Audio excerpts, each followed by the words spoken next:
bought a new light thingy, which is why it's bright on my face, because it's actually really dark outside right now. But I'll wait for a few of you to jump on, and then I'm going to start talking about periods and money. So if you've jumped on, just hang 5, and then I'll start talking about money and periods and that jazz. It's just going to be a quick Instagram live, but I was like, do I jump on? Do I not? And then I was like, no, I really want to say this. So I did want to jump on. So, okay. Hi, Amy. So I got my period yesterday, and it was a bit late because I feel like there's a link between altitude and late periods, because it's happened to me once before when I was in Aspen as well. So I'm trying to like find some research on it, but there isn't any research. So I'm just going to go off my own study, which is that altitude delays my period and makes my boobs fucking explode. So that was that. I actually got my period yesterday on the mountain, and I'm just going to say skiing on icy mountains, it was pretty icy today, and having your period is like the worst combination in the universe, because like you just want to fucking cry. We like got stuck on this like mogul run today, and it was just all ice and like rocks sticking out everywhere, and it was like such an intense, it was like a double black, and there was just rocks everywhere and so much ice, and I hurt my knee the other day, and I was just literally like, get me the fuck home. So I did like 2 runs today, and then I came home because I was just like, periods and skiing on today was really icy. Cannot fucking deal. Anyway, so got my period a bit late, and I'm actually gonna do a post later, but I want to just reiterate to any of you, if you get your period late, doesn't necessarily mean that anything is wrong per se. There's so many different factors, and I feel like a lot of us sometimes get ourselves really stressed out of like, I'm pregnant, fuck. But there's many different reasons why your period can be late. And so mine was like 4 or 5 days late, and obviously I'd been traveling, altitude, change in water, change in air pressure, so many different things. Now, in terms of money, what I wanted to talk about, that was my skiing scenario, right? Just basically don't fucking ski. If you're feeling a little bit on edge when you're on your period, don't go skiing when there's a lot of people around and it's icy, because shit won't end well, basically. Now, read money. Okay, so you guys might have heard me talk about this before in podcasts or in posts or whatever, but I haven't mentioned it in a while, and it's called wealth frequency. Basically because, where's my water? It's over here, hold on. Basically because everything is frequency. Everything is frequency, right? So money is frequency, and there is the frequency of wealth. Now, if you want to attract more money into your life, or if you want to be more of a match for more money, your energetic frequency has to be a match for that. So thanks. So if you want to attract in $1 million, you need to be vibrating at the energy of $1 million. If you want to attract in your dream partner or your dream house, you need to be feeling as though you already have that thing. Now, with wealth frequency, the fastest and one of the best ways to upgrade your wealth frequency is actually to change your environment that you're in and like jolt your blueprint. Now, hear me out. When you jolt your blueprint, I've seen this happen multiple times with clients, and I like give them like the red fucking flashing lights to make them very aware, and then they become aware, and then they've listened to the advice, and some have it, and then they've realized when they haven't, Monica was right. So a lot of us grow up in this, not a lot of us, we all grow up with a certain blueprint. Now, I'm just going to talk about money for this one, okay? If you've grown up in a household where, let's just say you lived in a very middle income household, is that what it's called? Like just very average income household, right? Food was always on the table, you went to a decent school, you had clothes, you had a bed to sleep in, just a very average growing up in a first world country kind of lifestyle, right? That is your money blueprint. Now, let's say, for example, that your parents never made above $100,000 and you've never been exposed really to an environment with somebody making above $100,000. Your blueprint is locked into what you've grown up with. Does this make sense for everybody? Give me a love heart if this makes sense.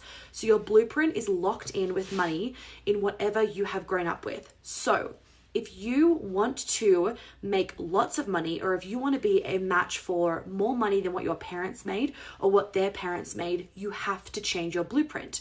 Now, what I've seen happen before, and it's the wrong way to do it, right, is that people will go into having their own business or becoming a coach or whatever, and they can reap a lot of success, sometimes the right way, sometimes the wrong way. They can reap a lot of success, monetary success, very quickly. Now, because their money blueprint hasn't been adapted to that amount of money coming into their field, right? It doesn't last. Their blueprint hasn't actually upgraded to the new level. Now, what happens then after a while is they're making all this money, yay. And then it stops coming, or it goes the other way, and they start to drain their bank account and they don't know what's happening, and they start to freak out. They're like, but I had all this money. Why isn't it coming in anymore? The reason why it's not coming in anymore is because you didn't adjust your blueprint. So when you are wanting to change your blueprint, right? First step, changing your blueprint. When you want to change your money blueprint, say from living like a average, let's just say like, let's talk hotel stars, right? 5-star is like bougie, 4-star is like on the verge of bougie, 3-star average, right? So if you're currently living a 3-star life and you want to make it 5-star, step number 1, do something that gets you in the energy of the 5-star life, okay? So if you need to do something that gets you out of your blueprint, so you're currently in a 3-star blueprint, right? 3 out of 5. You're in this blueprint, you've grown up in the exact same blueprint for your whole life. And you are now like, fuck this. I want to change. I want to be a match for tons of money. Amazing. And tons of abundance and tons of change. Amazing. And freedom. That's all the things money brings, right? You need to do something radical but conscious, radical to get you into that 5-star. This is why for all of my retreats, immersions, the way that I show up with my clients, all of those things, it's bougie. It's bougie for a purpose. It's bougie because it changes their blueprint, and I will help them actually adapt to that blueprint in the coaching container so they don't fall backwards. This makes sense for everybody, okay? I hope this is making sense. If you're new to this, you're probably like, what the fuck is she talking about? So go back and rewatch the replay because this is really juicy. Okay, so you've jumped to a 5-star life, right? Let's just say, for example, you've come to one of my immersions and it's like bougie, or you've come to a retreat and it's bougie, or you've just taken yourself somewhere really bougie and you've jumped to the 5-star. Great. Your body has now upgraded its wealth frequency, okay? So now it's like, oh, there's something better. I can now have something better. So the only way that your body and your field and your energy really becomes aware of the fact that it can actually attract in a massively big step above you is by exposing yourself to that. This is why you'll hear these stories all the time of people taking the leap and it working, because they took the leap back to themselves and their body was like, oh, I can have this. And therefore they were able to attract it in. But if you keep doing what the quote is, whoever says it, if you keep doing what you're always doing, you'll always get the results you've already gotten, or whatever the fucking quote is, right? It's the exact same thing. Amazing. Okay. So, now you're at the 5-star. You're like, oh my God, this is what 5-star gets to be like. Amazing. What people then make the mistake of, right, is they start to live at the 5-star, not consciously, and they can drop back very quickly because their body they're excited, but they're not fully ready. So an example of this will then be they're making all this money, right? Let's use the average case. New coach making a ton of money, and it's like, woo, and they're in this new money blueprint, right? But they're not adapted to it yet, but they're in it, okay? Making all this money, and they start to spend all this money because their blueprint isn't actually used to being able to hold all that money. And because they can't hold all that money, they keep spending it. Hold on, sip of water. Okay, so they keep spending all the money, right? And then it's gone. Their body hasn't adapted to the new blueprint. So what you actually have to do is, once you're in that new blueprint, you actually have to get really comfortable in it. You have to get comfortable holding that amount of money. You have to get comfortable like bathing in that amount of money and not spending it all, which can be hard, because if deep down you haven't worked on the subconscious belief of, let's say, like money is scary, or money makes people do bad things, or rich people are greedy, you will subconsciously get rid of the money. Even if you sit here and go, no, money's awesome. If you have not done deep healing work on money, then you haven't done deep healing work on money. Like, don't fool yourself, because you'll start to make all this money and then it will go and you won't understand why. It is challenging when you're not comfortable with a lot of money, and everyone thinks, oh no, I'm comfortable with a ton of money. No. What often happens is you think that, then it comes and you freak the fuck out. And you're like, what if it goes away? Is someone going to take it? How do I hold it? And all these things come up for you. And if you don't actually have the ability to hold all of these things and hold that money, you freak out and you go back into your old money blueprint. I'm not Amy, but everybody please manifest that this saves as a video. This is really good. Thank you, Amy. If not, I'll re-record it as a podcast, but My communication skills actually are not blah, blah, blah, are not that good right now because I'm on my period. For anyone that doesn't know, your communication skills are best in ovulation, not on your cycle. Anyway, my brain's just like a bit dead today, to be honest. Holy shit, that triggered me so hard. It makes so much sense. Thank you, you beautiful soulaholic. Thank you. Okay, so basically what I wanted to say to you guys, I want to make this quick because I have a meeting with Shelby in a second. And I want to like watch Netflix. And I have a new company to set up. For any clients, by the way, that are already clients of mine, I just want to, whilst I'm here, I'm setting up a new company. So because I'm becoming a non-resident of Australia. So if you guys get an email in a couple of days or whatever, I just need you to sign a new contract. That's all. Anyway, so basically all I wanted to say here, guys, is that if you are trying to upgrade your wealth frequency, one, you have to do something radical, but in a very healthy environment and in a very safe environment. So for example, this is a bad example. Do not just go and spend $1,000 on the bougiest hotel with a girlfriend one night, because that's a bad example, because you're not in a container where you can like absorb that frequency.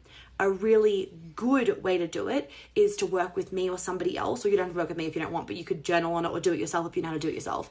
You basically need to be in an environment really bougie, right? Really next frequency level, and hold yourself in it and not take advantage of it. So for example, whenever I'm up leveling, I do it very, very consciously. So I'll stay at a nicer hotel, or I'll book a nicer car to hire. Like I'm driving to Aspen in a few days, and I mean, a lot of you would have seen this when I drove from Aspen to Denver earlier in the year, but I booked a Range Rover because I don't have a car. But whenever I book a car, if I can book my dream car, I book my dream car. But I do it so consciously. So I have it for 3 days, right? And I'm going to be doing phone calls in the car, and I'm going to be like manifesting in the car, and I'm going to be absorbing all of the energy of the car. I am not abusing it. I'm not abusing the money that I'm spending on that car. When I'm staying in a nicer hotel, I'm not just like sitting in the fucking bed watching Netflix and eating my face full of food and just abusing the nice hotel room.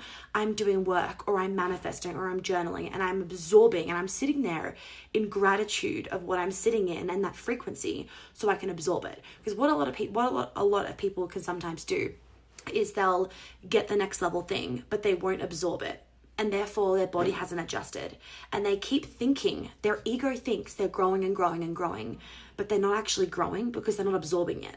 So their ego is like, yeah, we're growing, we're getting to the next level, but it's actually all for ego fulfillment, not for soul fulfillment, because you haven't changed your energetic frequency. And an example of even like feeling the difference in your energetic frequency is like staying somewhere really bougie, for example, but you're in trackies and you don't feel like a sloth. You actually feel really bougie.